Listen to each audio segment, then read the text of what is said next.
السلام عليكم اخواتي، مرحبا بكم في فيديو جديد. اليوم ان شاء الله غنحضر معكم هاد الغريبه هذه كتجي اكثر من رائعه. والاهم في هاد الغريبه هذه انها كتجي صحيه بدون دقيق ابيض ولا سكر ابيض. كتجي لذيذه بزاف، كتذوب في الفم. نتمنى ان شاء الله ديروها، راه غادي تعجبكم وغتولي ان شاء الله المعتمده عندكم. هانتوما اخواتي تشوفوا الشكل ديالها كي داير، وحتى من الداخل كتجي فتيه بزاف. ويلا نشوفوا طريقه التحضير ديال هاد الغريب. بسم الله على بركه الله. عندي هنا 200 غرام ديال الزبده، يعني تكون نوعيه مزيانه. عندي شويه ديال الملحه، ضروري من الملحه، كتجي زوينه في هاد الحلوه. المهم قياس شويه وصافي، يعني باش كنعدلوا داك الذوق. وعندي هنايا كاس ديال الكركاع، تقريبا شي 100 غرام. وهنا عندي كاس ديال اللوز اللي حتى هو طحنته تقريبا حتى هو 200 غرام. وعندي هنا واحد الياغورت مسوس هانتوما. وعندي هنايا هذه تاع حلاوت باش نحلي. اللي بغات دير السكر بلاصتو او بلا العسل ديرو، المهم انا بغيت نخليها طبيعيه احسن. وهنا عندي النكهه ديال الناطه. المهم انا غادي نبقى نعجن وغادي نزيد المكونات اللي مازال غادي نعاود نخدمه معكم. المهم غادي نخدم هاد الزبده مزيان، وغادي نشي هاد الحلوه هادي. المكونات ديالها كلهم كديروهم في دقه. هانتوما كلشي غادي نديرو باش غيتحكوا ليا مع الزبده، حيت ما عنديش السنيد اللي غتحك لي هاد الزبده. شي علاش. المهم غادي نحك بعدا هادو، عاد ديك الساعه نضيف السوائل. بسم الله.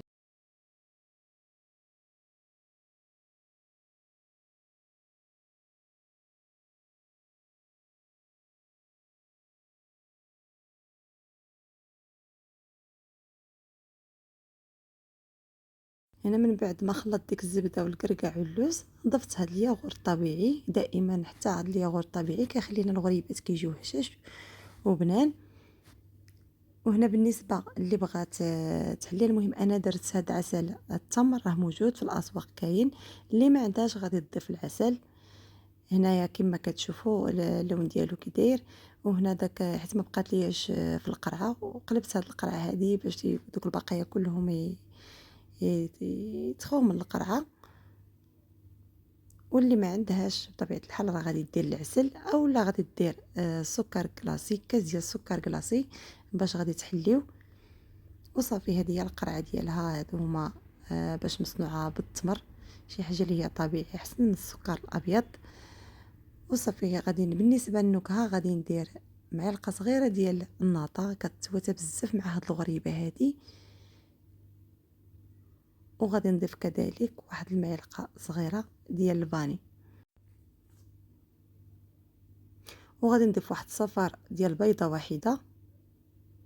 وغادي نضيف غير الصفار، وغادي نخلي داك بياض البيض غادي نستعملو في التزيين. صافي غادي نخلط هاد المكونات كاملين. كما كتشوفوا هاد المكونات كلهم زوينين، كلهم صحيين. وما يمكنش هاد الغريبه ما تجي زوينه. الكركاع، اللوز، الزبده سبيسيال، يعني راه كتصوروا المذاق ديالها كي دايره، غادي تجي بطبيعه الحال بنينه ولذيذه. وكتاكلوا شي حاجه زوينه هكا. اللي بغات ديها هكا مع العمل ديالها، اولا هكا ديروها في العيد، اولا هكا في دوازاتي، سهله وزوينه، تعطيها حتى الوليدات ديالكم يستافدوا منها. وهنا بالنسبه للدقيق غادي نضيف الدقيق القمح. هنا حيت له غير ديك النخاله الغليظه، وكذلك حتى ديك الرقيقه. المهم انا صفيته بداك الغربال ديال الشطاطو حتى نخرج ليه غير داك الطحين الابيض واستعملته.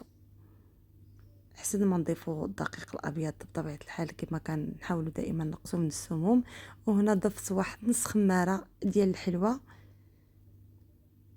هنا صافي كنجمعوا حتى كنحصلوا على واحد العجينه متماسكه، ما تكونش دقيقه قاصحه، باش تكون الحلوه هشيشه، ما تجيكمش قاصحه. صافي حتى كنشكلوها بيدينا وكنلقاوها رطبه وزوينه كما كتشوفوا. صافي كنشكلوا القياس اللي بغيتو، كنكوروهم. كناخذ داك بياض البيض اللي خليت غنضيف فيه واحد شويه ديال الفاني باش ما تبقاش فيه ديك الزفره. وهنا عندي الكاوكاو خضر كونكاسي اللي هرمشتو على هذا الشكل هذا. هنا خليت فيه شويه ديال دوك القشور الحمر، يعني ما قشرتوش كامل.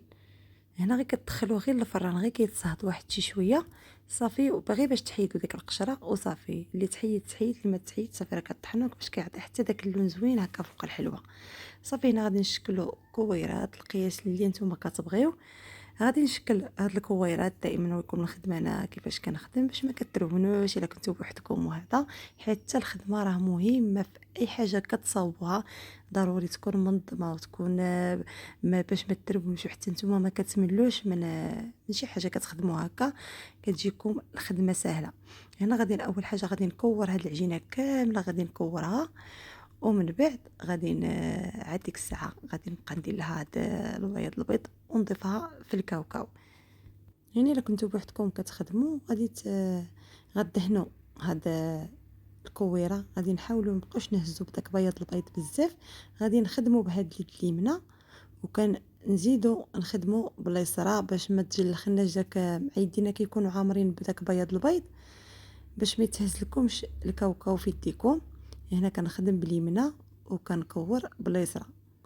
هانتوما بحال هكا ديال الطريقه باش تخدموا كتجيكم الخدمه منظمه وزوينه ودغيا كتساليو.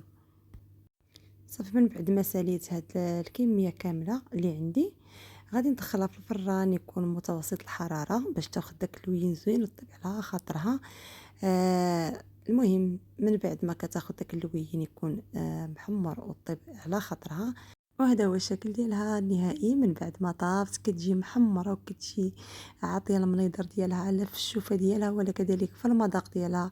هذه الغريبه اللي عطيوها لوليداتكم، شي حاجه اللي كتعطيوها الصحيه هكا الفطور الصباح اللي بغات دير هكا معاه العمل، شي حاجه اللي كتستافدوا منها من المكونات ديالها. وكذلك الشكل ديالها نتوما تشوفوا كي كتجي. نتمنى ان شاء الله القناه ديالي المتواضعه تكون كتعجبكم، وما تنساونيش باللايك الفيديو اخواتي للتشجيع، واللي دارتها بصحتها وراحتها. وعيدكم مبارك سعيد، الله يدخل عليكم بالصحه والهنا وباش ما نتمنى كل واحد فيكم. والسلام عليكم ورحمه